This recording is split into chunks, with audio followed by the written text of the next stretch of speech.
this nation today. And you're doing such a great job, Tom. Kevin Cork here. You're also limiting trafficking. People don't talk nearly enough about that. This administration has done so much to try to curtail what has been an absolute disaster for so many young women and children who've been trafficked across the border. Now, I want to turn for just a moment to ICE detainments.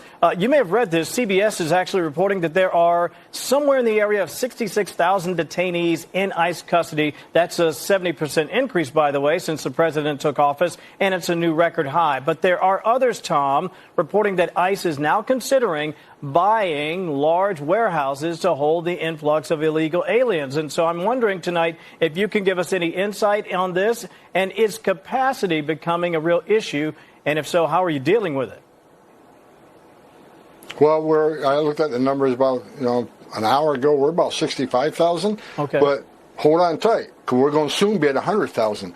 Right beginning of February, I spent hundreds of trips up to Capitol Hill talking with the senators and congressmen, the big, beautiful bill, telling them why we need 100,000 beds. And we're going to get those 100,000 beds very soon. And the reason why there's 100,000 beds, because an average bed turns over 10 times a year, right? The average length of stay is 30 to 35 days. So every ICE bed turns over 10 times a year. Well, you got 100,000 beds, and those beds turn over 10 times. What do you got? You got 1 million. So, 100,000 beds will come online soon. And so if people are having a fit about 65,000, you're going to really have a fit when 100,000 beds are online. That's what we need to do this operation. Everybody we arrest needs a bed, because we don't simply arrest somebody and put them on a plane within a half hour. They got to be bedded down. They got to get travel documents and plane arrangements and removal itineraries put in place.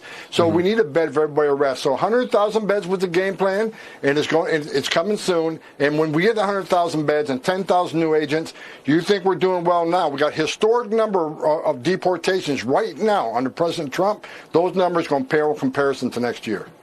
Hey, Tom, it's Nicole Sapphire. I want to switch gears, go to the New York City mayoral election. It took one day for Mayor-elect Zohran Mamdani to start threatening ICE. Take a listen. To ICE agents and to everyone across this city is that everyone will be held to the same standard of the law. If you violate the law, you must be held accountable. And there is sadly a sense that is growing across this country that certain people are allowed to violate that law, whether they be the president or whether they be the agents themselves. Now, Tom, you had mentioned earlier that political rhetoric such as this really emboldens these bad guys for violence against ICE officials. And the DHS has reported up to 800% increased assaults against ICE and Border Patrol officers this year, all while staffing remains stretched thin. So my question to you, Tom, is, what are we doing to protect these agents on the ground? Are the current laws strong enough to deter violence against them, or does Congress need to do more?